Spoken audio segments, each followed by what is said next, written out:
Hey friends, welcome to Bokeh, a podcast exploring the ever-blurring lines between the personal and business lives of professional photographers.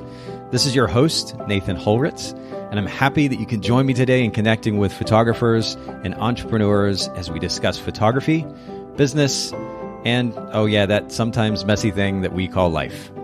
This podcast is brought to you by Photographers Edit, custom image editing for the wedding and portrait photographer. Just visit photographersedit.com.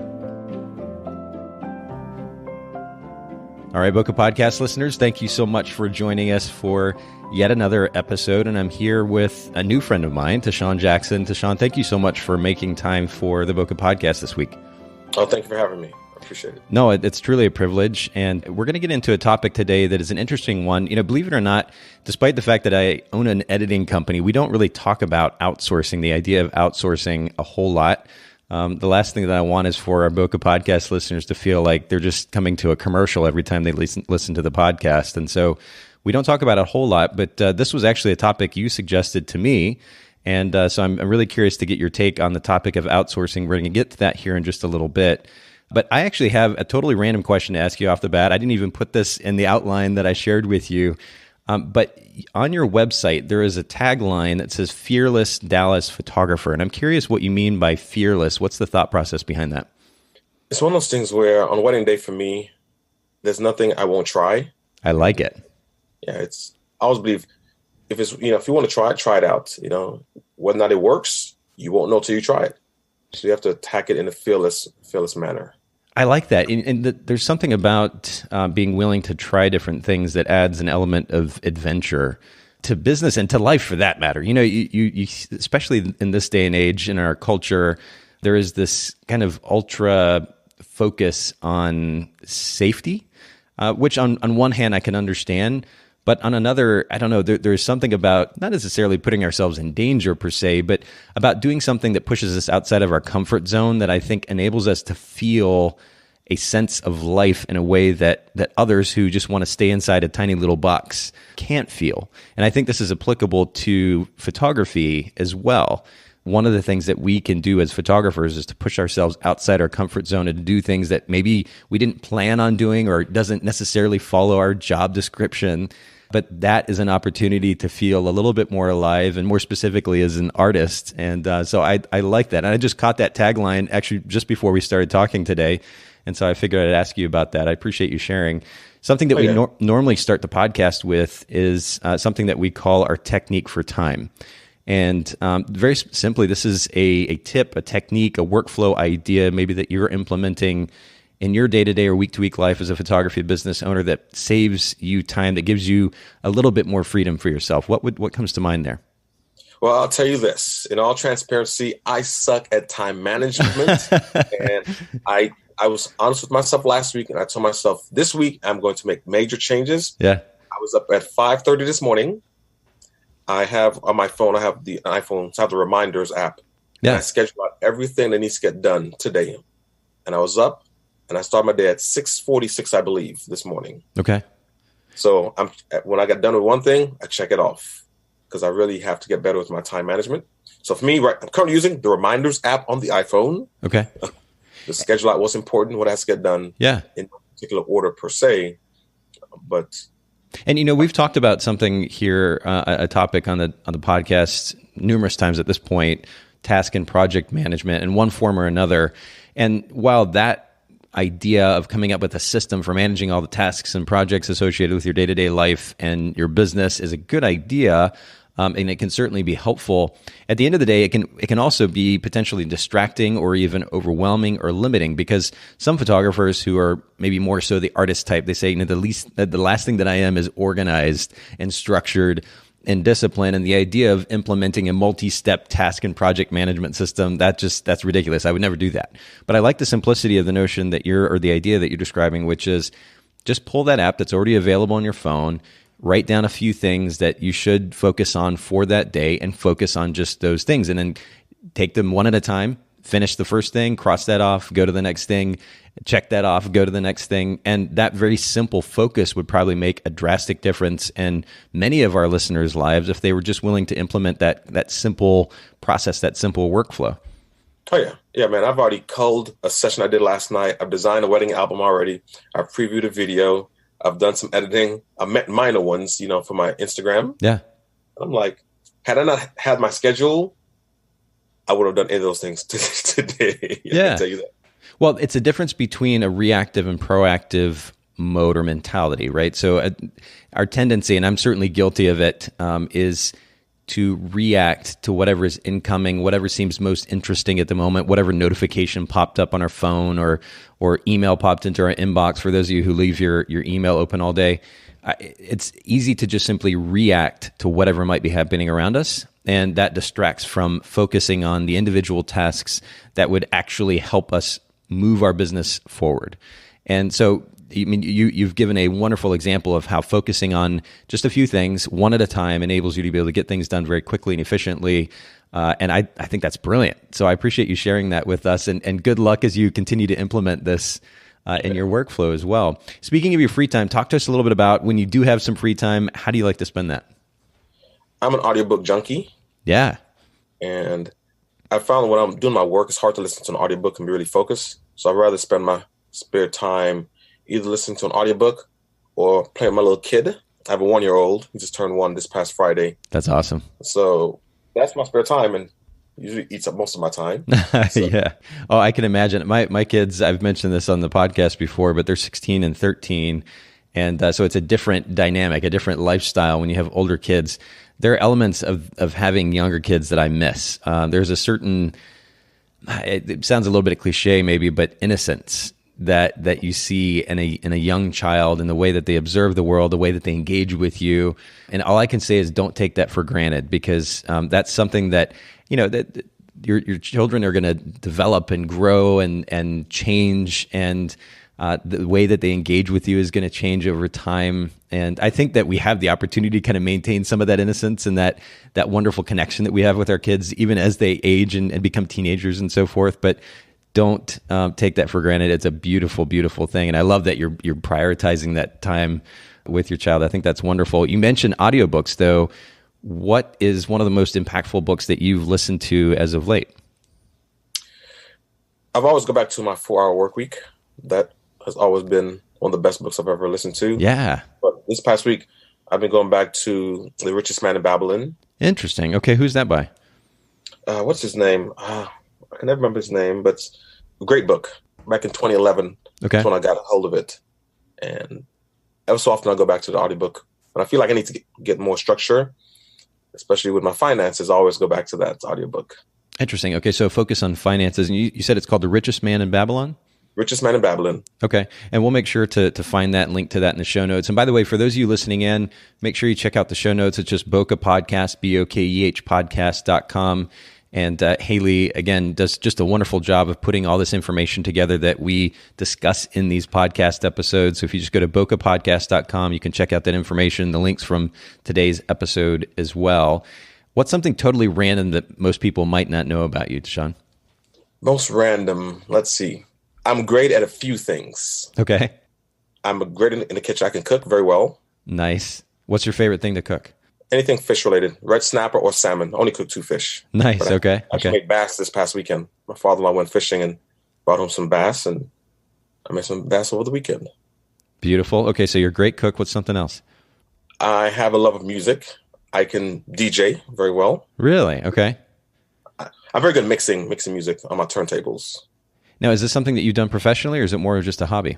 No, I've only done it as a hobby, but I competed in a DJ battle in Dallas last year. Did very well. Nice. Okay. I also DJ'd a 90s party in Atlanta back in September.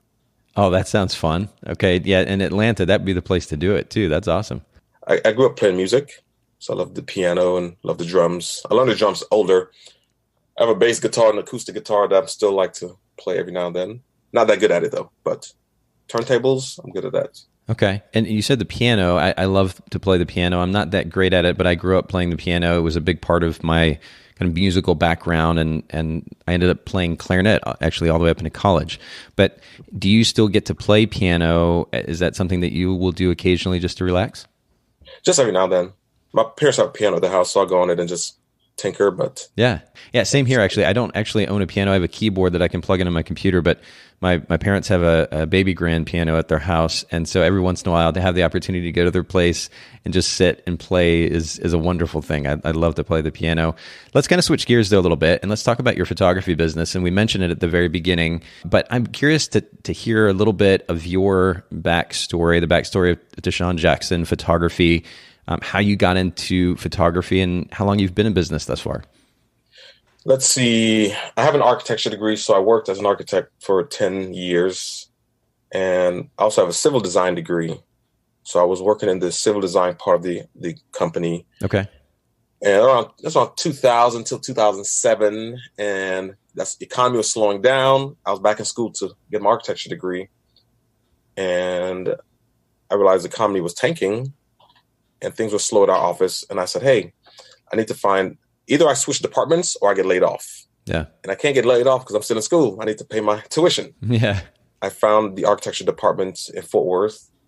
I went over there unannounced one day, scheduled an appointment, and the guy told me I was crazy for showing up unannounced. And I said, hey, you got to do crazy things to get what you want. I love that. We're going to have to make a t-shirt out of that or something, that quote. That's great. Yeah, because I knew one person in the office. I just showed up and I was like, I need to talk to your boss. And he never forgot that day, but he scheduled an interview and I got accepted in the architecture department. Wow. Well, that's December of 2007. I got headshots done in the office and I was like, that's a nice camera. Never saw one that close before. And I started researching cameras for about almost a year. And around that time, I had taken Dave Ramsey's Financial Peace University course. Okay. And I learned about negotiating. So I was at Target one day to get some school supplies, and I saw a camera that I saw online. And I was like, I wonder, can I get this price cheaper? And I think the asking price was like $500 and something. And I said, let me negotiate this price of this camera down. And I did everything I learned, and I got the camera for $238.13. Never forgot. Whoa. Yeah. Okay, now I have to ask you about this because I mean the idea of negotiating at an open market with a small business owner, that's one thing, but going to Target and negotiating for a lower price, that's not something I'm familiar with. What did that conversation look like? I spoke to the sales rep because the camera was the one on display, and I told him, well, people have touched this camera, it's used, I need a better price. He said, well, that's the best we can do. And Dave Ramsey always said, tell him that's not good enough. So I said, that's not good enough.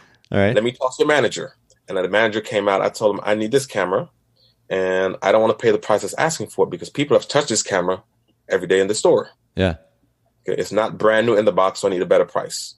And he said, well, we can't do anything for you. I said, yes, you can. There's a better price available. And he said, here's what we can do. Get a Target credit card, and we'll save you all this, all the savings.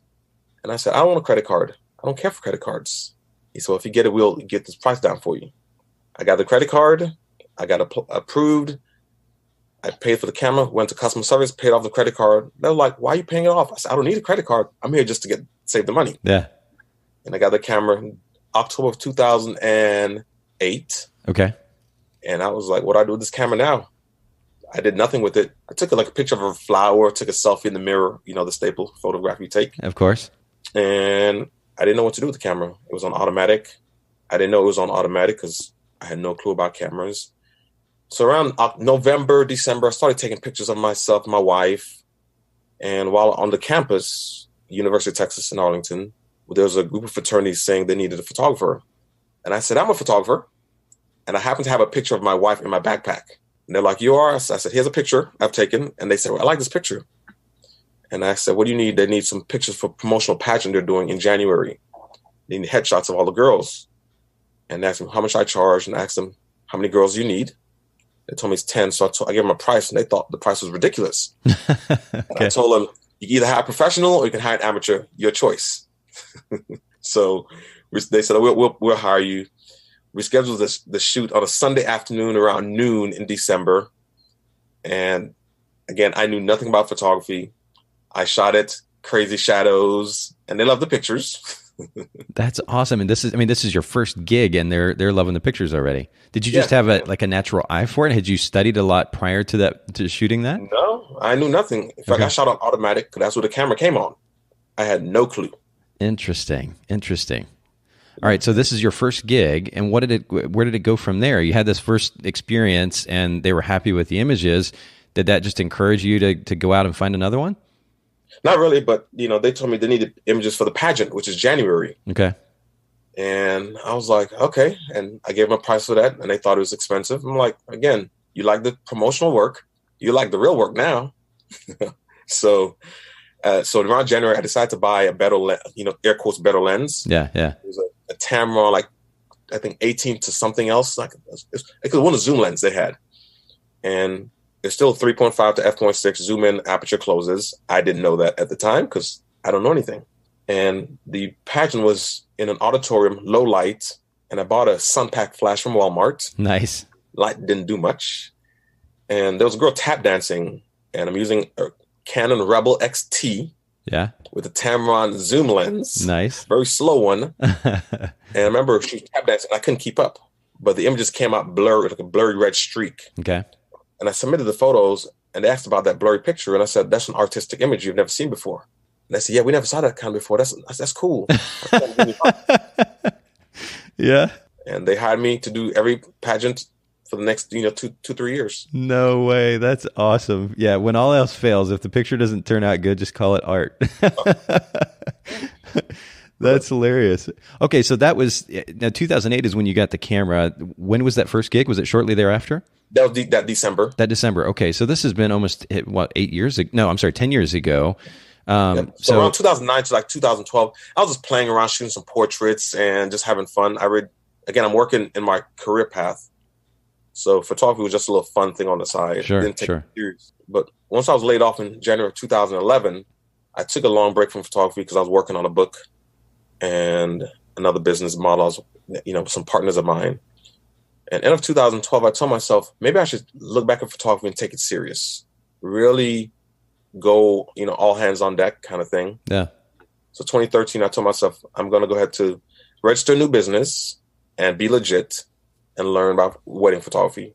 And I was doing it full time then. So 2013 to now, been doing it full time.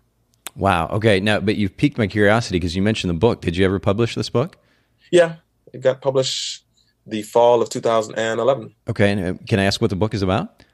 It's about maximizing your potential. It's called Pause and Pursue. Thou shalt live the life you are meant to live. Available on Barnes & Noble, online, Amazon, any online bookstore. That's awesome, man. Okay, cool. We'll link to that. Is writing an additional passion, if you will? Is it something that you still do on an ongoing basis, or is that something you'll go back to? Every now and then, I'll write some things down. I have a lot of things in my head I like to just jot down time to time. Yeah. So now I believe that every person has one book in them, at least one book they can write. I like that. Okay.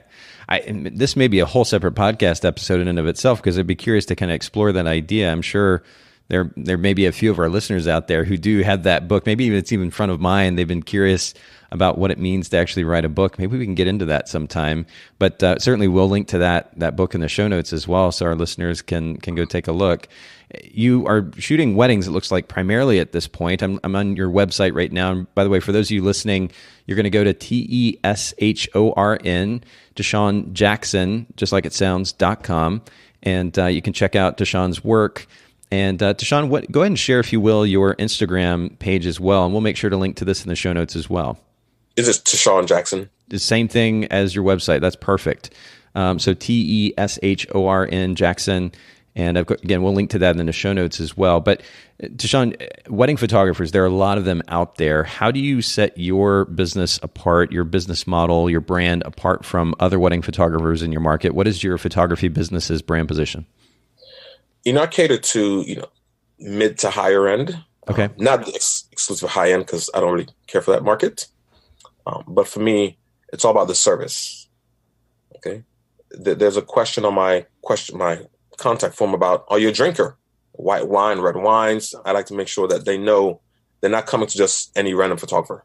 And you're asking that question about what they like to drink because you're going to offer something to drink when they meet with you, or what is the purpose behind that? On wedding day, depending on the client I have, I'll bring a bottle of wine for them, their favorite wine. Nice. So you're taking that level of service to the next level, but you mentioned specifically that you're not really into the kind of the ultra high end weddings. What's the reason for that? My personality, I'm laid back, I'm fun, and sometimes I've met with some people like that before. They're not as fun, or they have the demeanor of, I'm about business only, and I can't always be myself. And if I can't be myself, I don't want to be there. That makes sense. And the added pressure, I just don't want to deal with all that. I like that. But that comes from kind of knowing yourself, which is always an important element to running an effective photography business, I think, and then playing on that idea. So that's wonderful. You've thought through the reasons why you're doing that, why you're going after this particular clientele. I love that. You mentioned the significance of service. Now, frankly, a lot of photographers will talk about service, right? They offer a good service or a good experience. How do you effectively communicate this idea of the focus on the experience and the service that you offer your photographers? How do you your clients? How do you communicate that to them? For me, I have systems in place. When I get an inquiry, they're responded to within 20 minutes. Okay. Giving them full details of what they're looking for. So I've had a lot of brides say, man, you're quick with the response. I said, shouldn't I be quick? I have systems in place for that. So, because, a lot of times they're shopping and I'm not the most patient person. When I'm looking for something, I need responses immediately or in a timely manner. And if I have to wait, I'm already moved on. And I like to think that my clients are the same way. So timely with them, communicate effectively as possible in the manner they prefer. That way they know they're being taken care of. Interesting. So how do you balance, this is kind of I won't say a struggle because that sounds kind of dramatic, but this has been a challenge for me, balancing that timeliness in running my businesses with also wanting to have a life, right? I mentioned just in passing earlier the idea of having email open all day. A lot of photography business owners do that. You'll see email notifications pop up on their phone in addition to whatever other messaging apps that they have. They'll probably leave it open on their desktop or their laptop as well. Communication, they have constantly coming in and they're being notified of it. And that distracts them, like we were talking about, from focusing on other things in their business. The last thing that I want, of course, for example, is to be spending time with my kids or my girlfriend or otherwise and in the evenings and have email notifications coming in for the sake of being timely. But at the same time, I totally get what you're talking about. I want companies to respond to me quickly as well. How do you balance the timeliness with also still having a life? When it comes to emails, I don't check it every day, all day long. Okay. That's one thing I've learned a long time ago. I check it 3 times a day. I like that. Okay, so do you have particular times? I look at in the morning, afternoon, and in the evening, which that will change soon with my new system. Yeah. Emails, stop checking at 6 p.m. I like that. When you're saying you check in the morning, are you doing it first thing in the morning or do you kind of push it back to later in the morning? We're about 9 a.m. or so. Okay. All right. So it gives you time to kind of get the day started. You don't feel like you're stuck in email immediately, but then you're checking it early enough to jump on anything that needs to be addressed. Okay. That makes sense. That makes sense. Well, I like that you're, again, very proactive in setting that structure, though. And it's not extreme by any means, but the structure enables you to then be able to focus on the other things like you described earlier. And I think that's a great balance. Talk to us about the lessons that you've learned in business thus far. What's one of the toughest that you've learned that maybe you can share with our listeners so they don't have to repeat the same mistakes? Oh, don't do it. No. Let me tell you, I hate paperwork. Oh my gosh. Okay. Paperwork can be the death or life of a business. Yeah. Especially tax paperwork. For sure. Okay. Healthcare paperwork. They're all tied together, especially when you're self-employed. Yeah. If you can get someone who can handle all that for you, please do. Okay. Please do. Because there are a lot of things. When you start a business, I have an architecture degree. I don't have a business degree. I've taken business classes and all the classes that comes with it, but no one's going to walk you through the steps of how to do everything you need to know how to do. And sometimes your ignorance can be costly. So if you can get someone who can help you prepare, taxes, the quarterly taxes, any paperwork needed, talk to someone about that. Have them help you out. You don't have to go to the tax assessor's office on an afternoon trying to catch up to things you should have done a year or two ago. Okay. Yeah, for sure. Well, I mean, part of that is just the tendency. I mean, I know that I have been quite guilty of procrastinating, especially when it came to, I've talked about this a number of times in the podcast, dealing with finances and financial paperwork and taxes and so forth. That was just the bane of my existence as a photography business owner. And it's one of the things that I would certainly do differently if I had the opportunity to start my photography business over again. So procrastination is an element of it, but then having the professional help. And there's something about knowing that you've got somebody on your side that can kind of alleviate the stress, which tends to push us toward that procrastination. So, if we're afraid of one element or another of dealing with finances or handling your taxes quarterly or annual or otherwise, knowing that you've got somebody you can go to who can answer the questions and make it easier for you, that's always a great idea. Mm-hmm. Yeah, because when you don't do it, you procrastinate. You can notice this and you're like, I'll get to it tomorrow. And tomorrow turns into next year. So trust me. It's so true. It's so true. And it's a great piece of advice, though, to make sure you've got someone on your side. And it may seem like a simple or even obvious idea, but I would venture that there are plenty of photography business owners out there that maybe haven't taken advantage of that yet. And all it takes is just asking around. Go to a photography Facebook group, or just post to your local friends and say, hey, can you recommend an accountant or a bookkeeper that I can get in touch with? And you can get connected with that person and get going right away. They can help you get set up in QuickBooks if you haven't already, and get started in the right direction. So that's great advice. A little bit of a different type of question here for you. Talk to us about your gear bag. What's a favorite piece of camera equipment or an accessory or otherwise that you're just really stoked on right now? I'm not a gearhead per se, but I love my 35 millimeter. I'm a Nikon shooter and a Sony shooter too. I have both, but I can't shoot without my 35. Yeah, I keep it very minimalist. I don't like too many options because options slow me down. Yes. But again, my 35 will always be with me. I liked and you keep feeding us great quotes today, but this quote just now about how more options slow you down.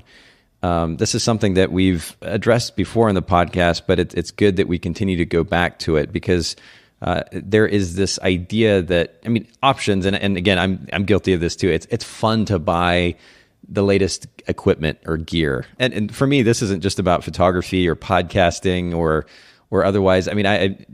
Motorcycles for me right now, and have been actually for a couple of years or so now, are it's the thing that I really love doing outside of, or one of the things that I really love doing outside of work. And it's easy to fall prey to, I got to have the latest this thing or that thing. And the reality is, at the end of the day, options can become so overwhelming. There becomes this, and I'll use the title of a book that I think I've referenced in the podcast before, but by a guy named Barry Schwartz, called The Paradox of Choice. Those options become a paradox of choice, which can actually be stifling, limiting. We have so many options to choose from that it actually limits our ability in the moment, to your point, Teshorn. And so I love that you point that out. Minimizing the number of options allows you to focus on your job of the moment, which is to be a photographer, to capture that moment. And if you have to shuffle through 50 different lenses to get to the one that you actually want to use, that could potentially be problematic. I also love, though, that you're mixing up your gear. Instead of just one brand, you've got Nikon and Sony. What's the thought process behind that? I'm not loyal to anyone who's not paying me. Sorry. Fair enough. That's great. So just, do you like the different types of bodies? Do you like the images that are coming from those cameras? Why choose two different brands? Well, I've always liked the mirrorless. I have a Fuji, I have two different Fuji mirrorless cameras on my shelf that I use just to shoot around. Okay. So I like the technology of the mirrorless, but I like the built of the Nikon itself. And for me, the Nikon body allows me to do creative things that I can't do with mirrorless, like double exposures, image overlays, and such. Okay.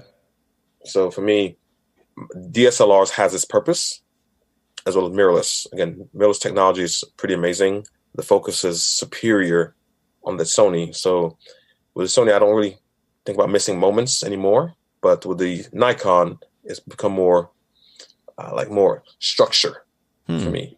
I know what I'll get with my Nikon. Yeah. The Sony, I'm like, just shoot away, have a good time with it. That's interesting. And, I was actually just looking at a review from dpreview.com, and we can link to this in the show notes as well. They were comparing the most popular mirrorless cameras right now, of course, by Sony, Canon, and Nikon.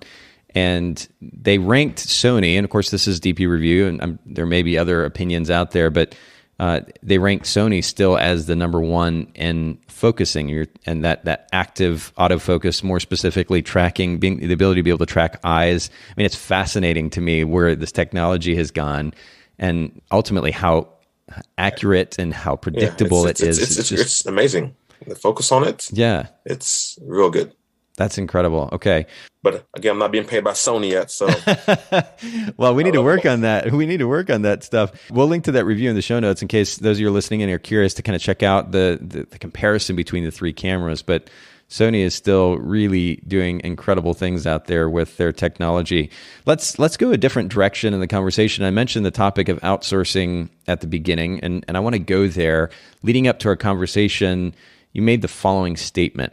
I don't think enough photographers value or see the benefits in outsourcing their lives. And this is an interesting statement to me for a couple of different reasons. First of all, you're just talking about the significance of outsourcing, and I don't hear so many photographers, maybe even those that are actively outsourcing, be so dogmatic about the benefit of outsourcing in their lives. But then you also, at the end of that sentence, you said outsourcing their lives. So it seems to hint that maybe editing isn't the only thing that you're outsourcing. Maybe you can comment on that as well, but explain the thought process behind that statement, if you will. For me, time is valuable. Time is money. I'd rather spend my time building or designing systems that makes me money than doing the day-to-day task. I remember back in 2011 when I was starting my other businesses, I'd outsource website designs, just anything that has to do with business, I'd outsource it all. That way I had more free time to work on the CEO type of things. Same with photography. I mean, I don't outsource everything, just my edits right now, because I'm trying to keep everything as systematized as possible. I do have an online studio manager who handles the communication for everything. So I guess that's outsourced, more so here, there. But I think that once you outsource, because outsourcing, it can be problematic if you don't have the right systems to begin with and the right person you're outsourcing to, or right company. That's a great point. But and as you're talking, I was thinking, you mentioned earlier the book, The 4-Hour Workweek, and I didn't comment on it at the time. I know this is a book that we've talked about prior on the podcast. We'll make sure to link to it in the show notes as well. But Tim Ferriss wrote a book, The 4-Hour Workweek, that he has said since, people take that so literally, and I think kind of write off the book as an idea altogether, because they're like, well, there's no way I'm going to work only 4 hours. And really what he is ultimately talking about in the book is how to leverage time intelligently so that you can then, as you pointed out, Teshorn, you can then focus on the things that actually matter to you. And he's not talking about sitting around on the couch and only working 4 hours a week, but then you're able to ultimately delegate the busy work elsewhere so that you can focus your time and do so intelligently on the things that actually matter most to you and or your business. Now, Tim, the author of that book, The 4-Hour Workweek, created a lifestyle that enabled him to work as little as 4 hours or so in a week. Not so ironically, at the time I was creating Photographer's Edit, and actually at the outset, I don't think many people know this, but I was actually, as our company was growing, I spent the first, couple of years or so putting systems in place and just working my butt off trying to make these systems work. We had to work through a lot in those first couple of years in particular. But once the systems were in place and the workflow was in place, I was able to work as little as 4 hours or so in a week myself. And a lot of that was enabled through the principles that you can read about in that book. Now, in hindsight, I would say, maybe I should have worked a little bit more than 4 hours a week, and my company would be in an even greater place than it already is. I mean, we're seeing growth, active growth, wonderful growth right now still, but it would be a different ballgame had I put 10 or 15 hours a week into my business at that point. But regardless, this idea is possible, but it's made possible, and it's going to look different for everyone. Some people maybe 10 or 15 hours, others 20 or 30 hours. Everyone's business model is going to look different, but it's enabled by certain principles that Tim does share in that book. And part of what he talks about, again, we'll link to it in the show notes, definitely check it out. Part of what he talks about is the significance of delegation or outsourcing the busy work, as Teshorn is pointing out, that enables you to then focus your time, your effort, your energy on those things that are more important to your personal life and that are going to actually make a difference in growth in your business and in your business life as well. So talk to me a little bit more in detail about what it looks like to run a photography business prior to outsourcing your editing, because this is one of the most time-consuming elements of running a photography business. Okay, so you want to hear the nagging wife voice? Fair enough. Yeah, talk to us about what that looked like. My wife would complain, how much longer will we be editing these weddings and all these things? And it's spending late nights editing photos of people that I love and some people I really just didn't care to be around. but just time consuming. Yeah. You get up, you get some work done, you're trying to code, trying to edit, and it's just, you get messages from clients, hey, when will the photos be ready? Read your contract, 6 to 8 weeks. And it's just time consuming, just spending days in, nights in Lightroom and Photoshop, trying to get things done. And it just became so overwhelming. I'm like, I'm tired of this. How long would it take you to process an individual wedding, just on average? I will cull, probably take me, an hour sort of cull the entire thing, do multiple culls. And I will take, a couple of weeks to get the wedding done, because I wouldn't sit in one setting doing it. Right. Let me do 10 here, 10 here, and 10 there. And this wasn't motivating to just sit down and get it all done. I'm sure there are people who can do that and enjoy doing it. I didn't. I wasn't that good at it either. I don't always see color like most people do. So sometimes my photo can look a little strange. I had a second shot for a guy one day, and he called me. He said, hey, let's talk. I'm thinking, oh, crap. Did I screw up? He's like, you gave me the best solid raw files I've ever received. He said, why don't your edits look like your raw files? That's funny. Okay, but a couple of weeks to process a wedding, and I think this is something that a lot of photographers can relate to. Even those, and it's interesting you point out the fact that you don't enjoy editing. Some photographers do. And while that is certainly an element of this conversation of how to decide what to delegate, I still think the more important element, and one that you addressed initially, is me spending time in front of the computer, whether I enjoy doing that or not, actually serving my personal life and my, really more importantly, more specifically, my personal goals? And is it also serving my business goals effectively? And if it's not, then really it should be delegated. And this is not just applicable to editing. It's applicable to so many elements of our photography business which don't actually require our involvement. Do these activities serve our personal life and our family? Do they serve our business? And if not, then why are we spending so much time involved in them? And it seems like you had that kind of top of mind, which I really, really love. But what was the turning point? What actually pushed you over the edge and made you say, you know what, I've got to make a change. I need to delegate or outsource my editing elsewhere? My wife got pregnant with our first kid last year. Okay.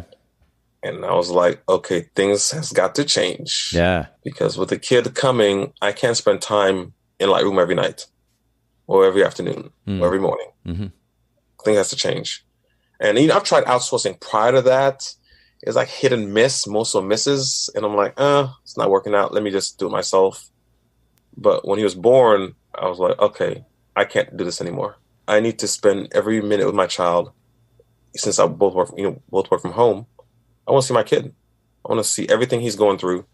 And me spending time in Lightroom is taken away from that. And he's the most important person right now. And that speaks to the significance of your values and your priorities. And those values and priorities, whether you as a photography business owner, those of you listening in as photography business owners, whether you've done so consciously or not, those priorities, those values, they're reflections of something that we've talked about here on the Bokeh Podcast, a big picture view, kind of the overarching direction of your life and why you're going in that direction. That's your personal life, your business life. Your values, your priorities will be a reflection of those, kind of that overarching direction.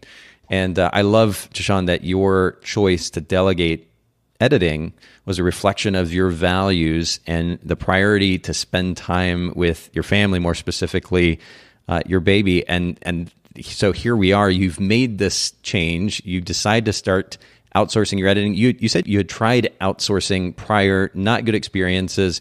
Tell us, when you made that decision to make a change, what was the experience initially? What did the process look like? I met them at a convention, and they said, hey, we can help you with your edits. And I said, sure. Some of my friends have outsourced before. I've seen the results. I'm like, okay, sounds cool. I'll give it a try. Maybe I get some more free time. And I remember communicating over email, send them a couple samples of what I like. And they would, send me back images. I'm like, I'd usually if I'm in a pinch. So they became like a pinch hitter. Like, we know that most clients can't tell the difference either way. Right. So they don't care. Once they look good, that's all that matters to them, within reason. So I send them images. They'll send things back. And I'm like, I don't love it, but whatever. I don't have time to go back and forth trying to correct it. And happened, two other companies in the past, that's what it was like. And it's just got to the point where I felt like if I'm paying for something, I needed to look the way I wanted to look. Yeah, and there is a significance to that. I think one of the things that we've seen, well, first of all, it's on the editing company to have a good system in place to enable the photographer to communicate what it is that they want effectively to the editing company. This is something that we put a lot of priority on at Photographers Edit. But then on the flip side of that, and one of the things that we've experienced is that many times photographers will go to outsource or delegate their editing work, and they'll come to us, for example, and they'll essentially hand their images over without taking the time to communicate in detail what it is that they want. And the commentary that we'll get occasionally is, I don't have time to communicate. I need to get this done. We just process the images for me. And the reality is that it actually takes a little bit of time. There is a process involved. And so for those of you listening in, if you have considered at all the idea of outsourcing your editing work, please understand ahead of time that just like, for example, and I've worked in the retail industry for years ago. This was years ago. I worked in retail. And if I went to work for a clothing company, for example, they wouldn't just stick me out on the floor and say, okay, go do work, without communicating what their expectations were to me. Number one. Number two, they wouldn't allow me to continue to work for them without, on an ongoing basis, training me or communicating with me what more they wanted me to do. When you have an employer-employee relationship, it requires communication. And when you begin delegating editing to another company, you become the employer, and that editing company becomes the employee. And so it requires ongoing communication. You can't just expect an editing company to do what it is that you want without communicating in detail on an ongoing basis. It requires a relationship, and that's really, really important to note. But Teshorn, I think you and I chatted about this briefly before we started recording. I'm curious what it is that has enabled you to effectively outsource your editing, because photographers are going to have various apprehensions about giving up their editing work to someone else, to another company. What has enabled you to do this effectively this time around? For me, it was one of those things where I don't have time anymore. And I look at the work they've done in the past and what they're currently doing. And does it look better than I can do myself? And I say, you know what? I'll go out, take a leap of faith, trust trust and get it started. So I made the decision, just because I was, even when I, started connecting with you guys, I was still apprehensive, but I said, let me trust it this time. And I've liked it so far. And it's been pretty valuable since I've started with you guys. And you mentioned the idea that somebody would be better at the job than you. What have you found that that's actually the case, or is it occasionally that you see that the edits are better than yours? Other times, maybe they're comparable. And how important is that? I mean, you mentioned earlier something which is a reality. We may not talk about it a lot in our industry, but as much emphasis as we put on the quality of these images that we put online, a lot of that is driven by our own ego as photographers, or how we want other photographers in the industry to see our work. It has little to do with how clients actually, 98% of clients actually see our work, because they don't notice those little nuanced differences. So talk to us a little bit about the significance of this idea that a company would process the images potentially even better than you do. Okay, so I see it like this. Remember back in 2006, 7, they had Palm Pilots and Motorola Razors and Samsung phones? Yeah. Okay. So for me, I saw my edits like that. Clients, they would love it because they didn't see the iPhone didn't come out yet. So I love these pictures, Teshorn, great, full of moments, great emotions, colors are great. But then when iPhone came out, they're like, oh, this is a phone. Okay. I like the analogy. So I don't want clients sharing, these Samsung phones, Motorola Razors. And they're like, they go online, they say, oh, these are some nice photos here. The colors are rich and vibrant, and black and white is yeah. Huh. That's, well, I will let that analogy speak for itself, because it does so very effectively, and I appreciate you sharing that. And I really appreciate you just taking time in general to share with us today. And I'd love to kind of finish our conversation again just by reiterating where our listeners can find both your website and you on social media as well, if you don't mind sharing with them. Yeah, TeshornJackson.com, Teshorn Jackson, Jackson. And I spell it out because I had a hotel reservation in Delaware last year, and I got to my room. They told me the Wi-Fi password was my last name. I typed it in. It was still wrong. I go downstairs. Someone spelled my last name wrong. Really? That's wow. Big question mark there. How in the world would that happen? Oh, well, it is, as Teshorn pointed out, it's Teshorn Jackson, JACKSON.com. And of course, you can find him the same place on Instagram. We'll make sure to link to those in the show notes. And by the way, go check out Teshorn's work, because it's just beautiful work. I'm actually on your website, the homepage of your website, Teshorn. Just beautiful, beautiful work. And speaking of the quality of the processing, just gorgeous, gorgeous finishing here as well. So make sure you go check out, those of you listening in, TeshornJackson.com. Teshorn, thank you so much for making time for the Bokeh Podcast today. My pleasure. Thank you very much for having me. Thanks so much for listening to the Bokeh Podcast today. Will you let us know what you think by leaving a review of the podcast in iTunes or maybe in the Apple Podcast app? And I'd love to hear from you personally with your thoughts about the podcast, maybe suggestions about future topics and guests for the show. My direct email is nathan@photographersedit.com. The Bokeh Podcast is brought to you by Photographers Edit, custom image editing for the wedding and portrait photographer. Just visit photographersedit.com.